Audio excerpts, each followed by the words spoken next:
In this section, we're going to be going over truth tables for the conditional and the biconditional. So starting off with the conditional, so we're going to have two simple statements P and Q here, and as usual, we're going to have four different cases if we have two statements, and you'll see this column over here on the right is going to be the outcome for the conditional if P then Q. So if P is true and Q is true, that means the conditional is also going to be true. If P is true, Q is false, the conditional is false. If P is false, Q is true, the conditional is true. And if they're both false, the conditional is true. So what we can remember here is that the conditional, if P then Q is true, it's going to be true in every case except when P is true and Q is false. So it's true in every case except for when the antecedent is true and the consequent is false. Okay, so let's see this example here just so we can get an idea for why this is. So consider the statement, if you get an A, then I'll buy you a car, and assume this statement is true except when I actually broke my promise to you. So we're going to let P be the statement you get an A, and Q is going to be the statement I buy you a car. So in symbolic form, that's going to be the statement if P then Q using the conditional.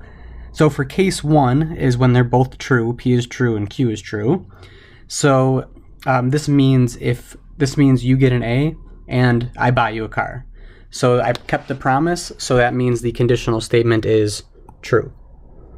For case number two, P is true and Q is false. That means you get an A and I do not buy you a car. This time I did not keep the promise, so this statement would be false.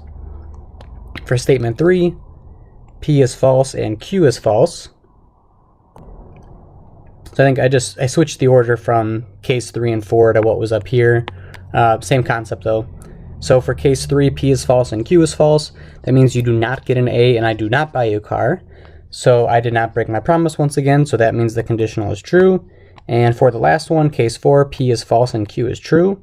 You do not get an A, but I buy you a car anyway. So I didn't break my promise, so the conditional is still true.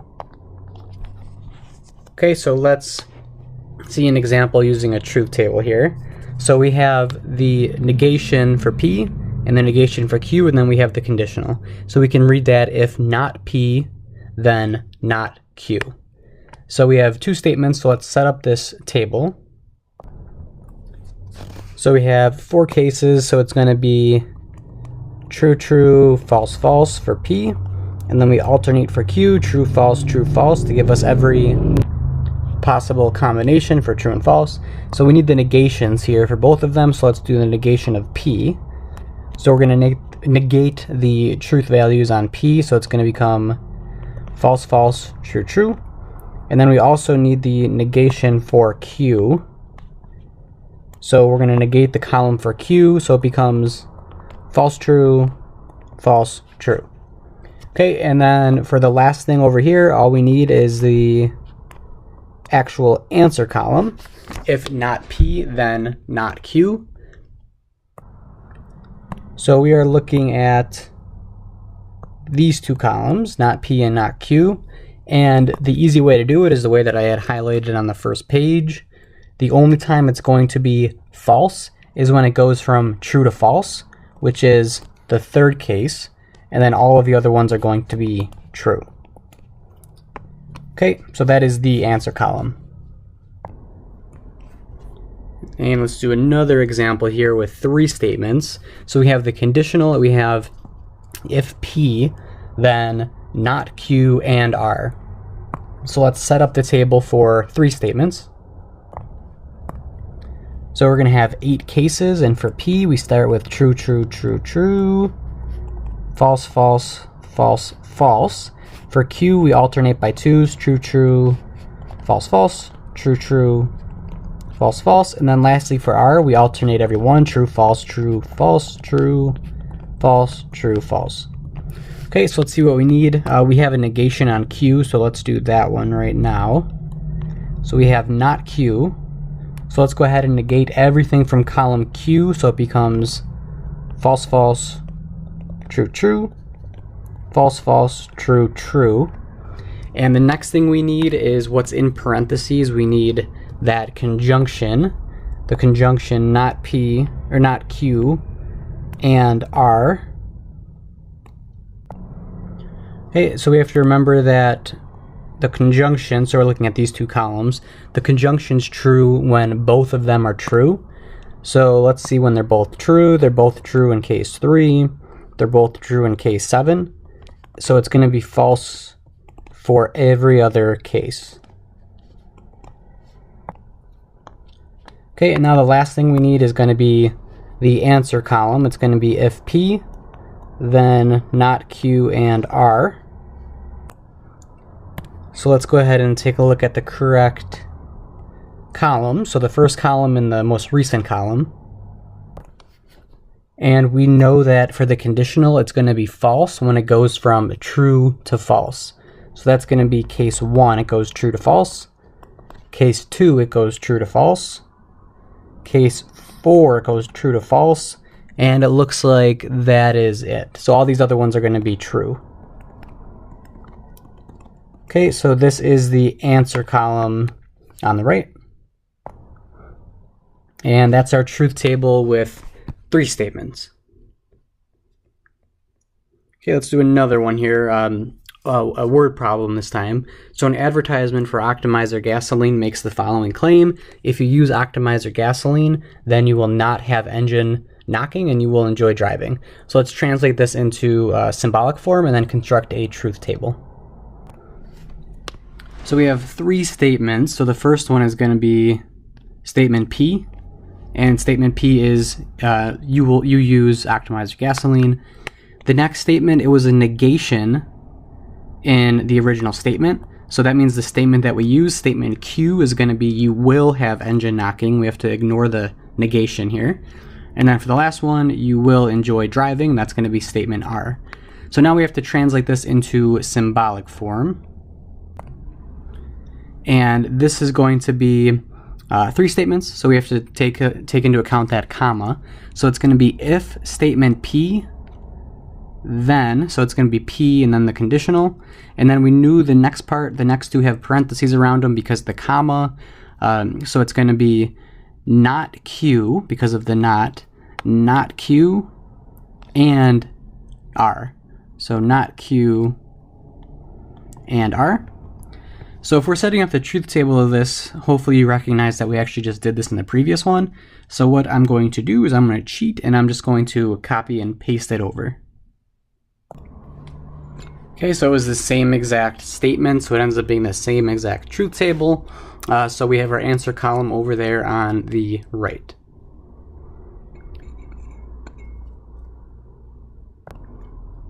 Okay, so that was for the conditional. So now let's go ahead and take a look at the biconditional. So we have to remember that the biconditional is read as P if and only if Q. And if we take into account that it means if P, then Q, and if Q, then P, then what we could actually do is come up with a truth table for this statement. So they're equivalent statements, which we'll be getting into. So since it's the same thing, we could come up with a truth table for that. And then the answer column for this would be the biconditional. So let's just skip doing that for now. And let's say that if we did do that, what we would end up getting is this column on the right. Okay, so we're taking a look at it with 2 statements, P and Q again. So if they're both true, then we get a true biconditional. If we have true and then false, it's false. False and then true is false. False and false is true. So the kind of shortcut thing to remember for this one is the biconditional is going to be true only when P and Q have the same truth value. So they're both true, the biconditional is true. They're both false, the biconditional is also true. Okay, so same 2 truth values is going to result in the true biconditional. So let's go ahead and do a couple examples with this.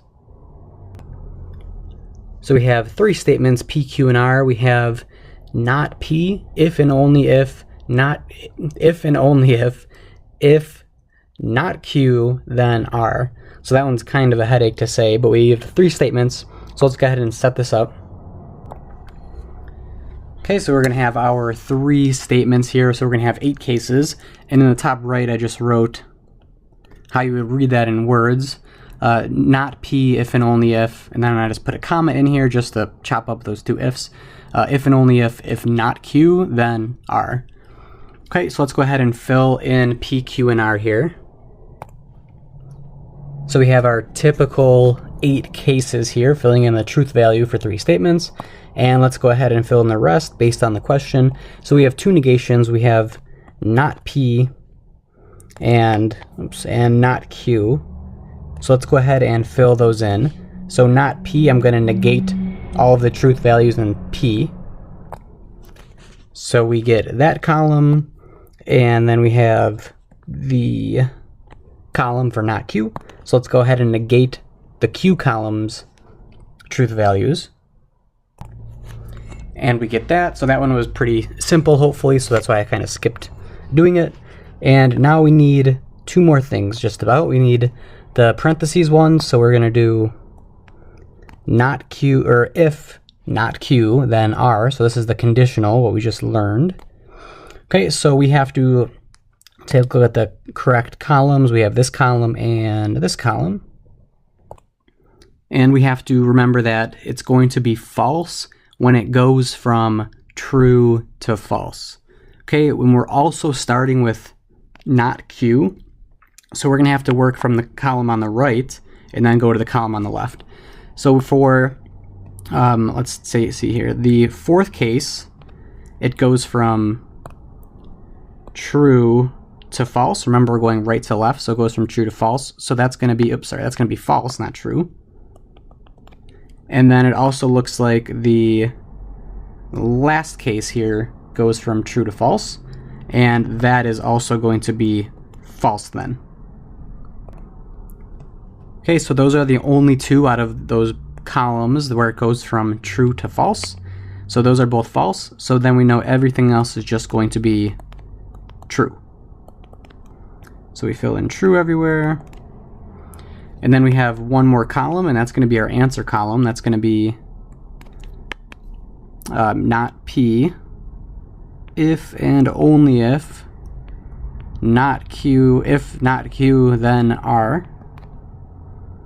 Okay, so we just have to fill in this last column here, so making sure we're looking at the correct columns. We have not P, and then we have the column that we just created. So for the biconditional, this is going to be true when they have the same truth values. So for the same truth values, skimming this, case 4, they're both false. Case 5, 6, and 7, they're all true. And they have the same truth values, so they're going to be true for those ones.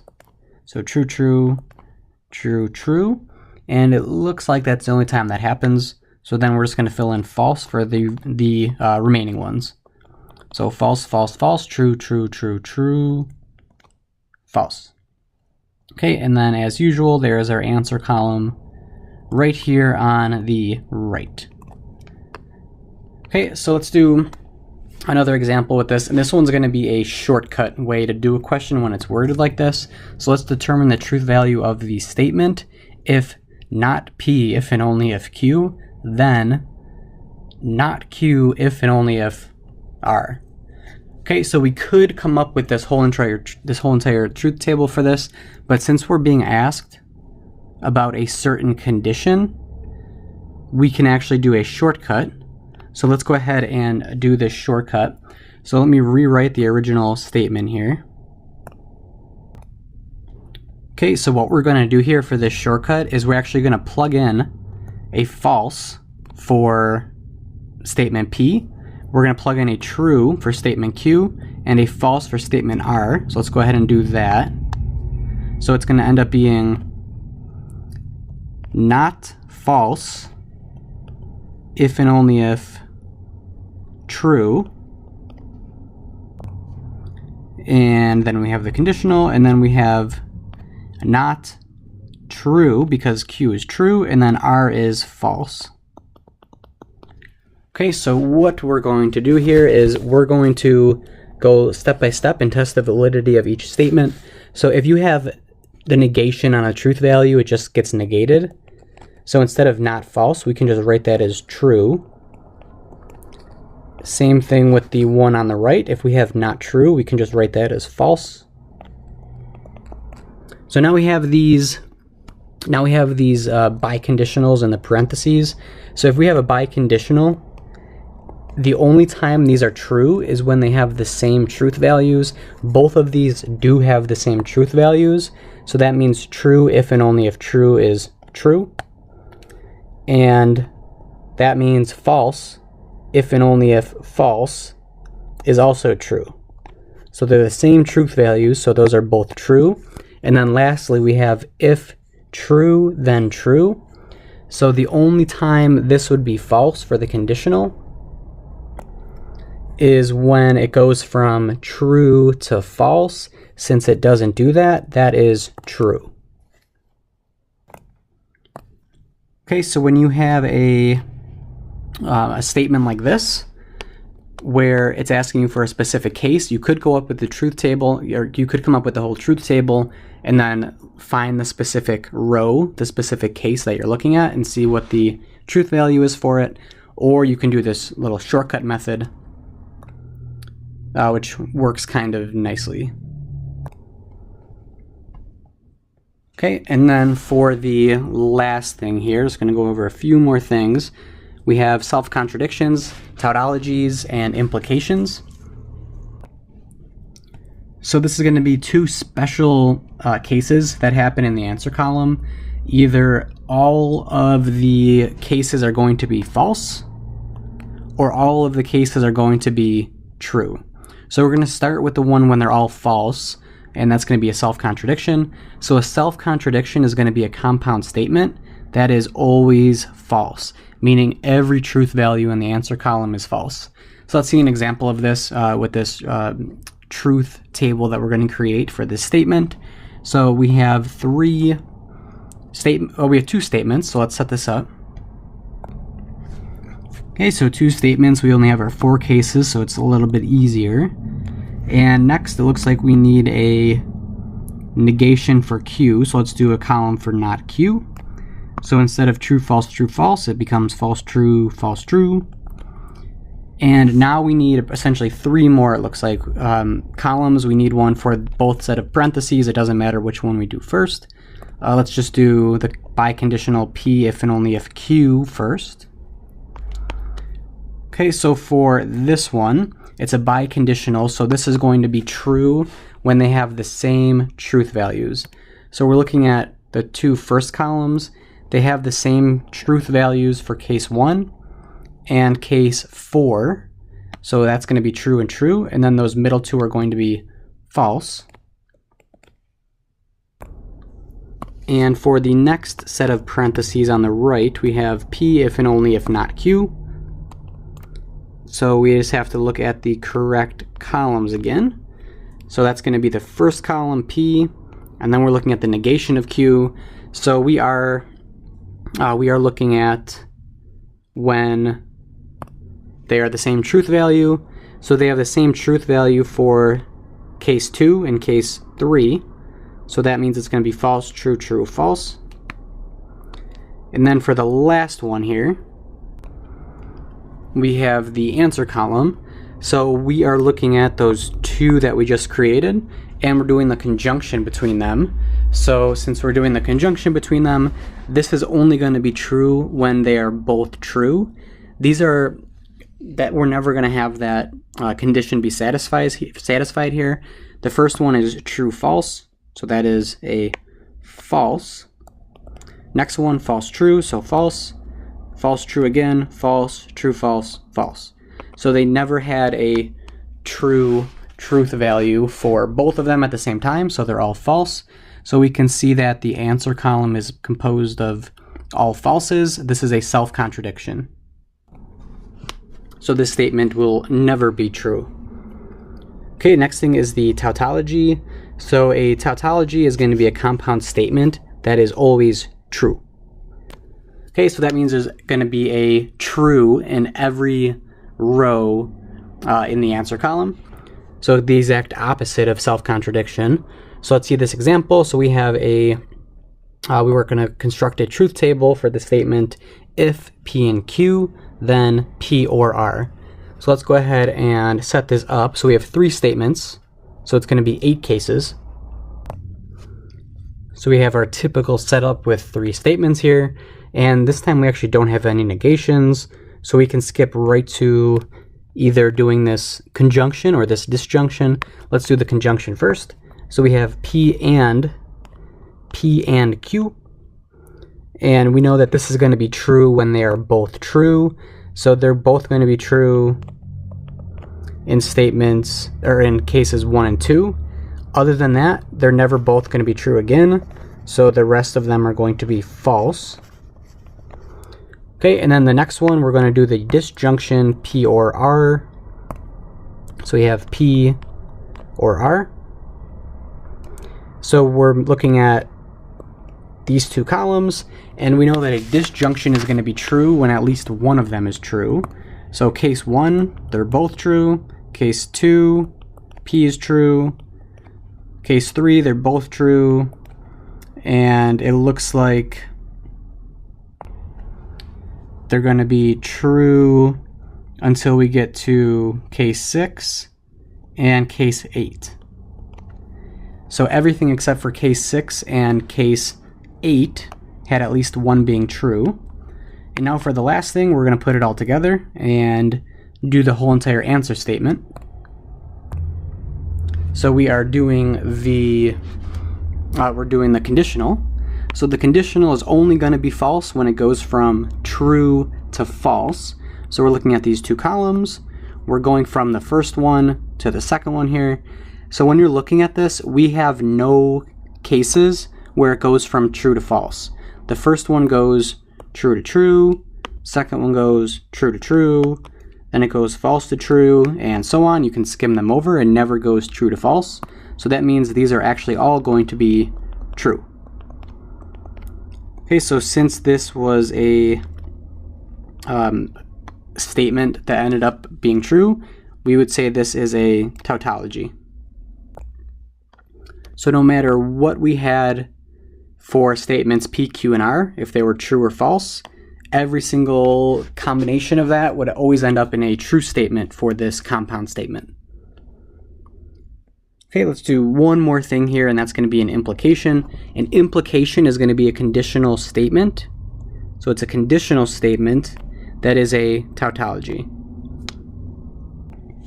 Okay, so let's do one more example here. Let's determine whether this statement is an implication.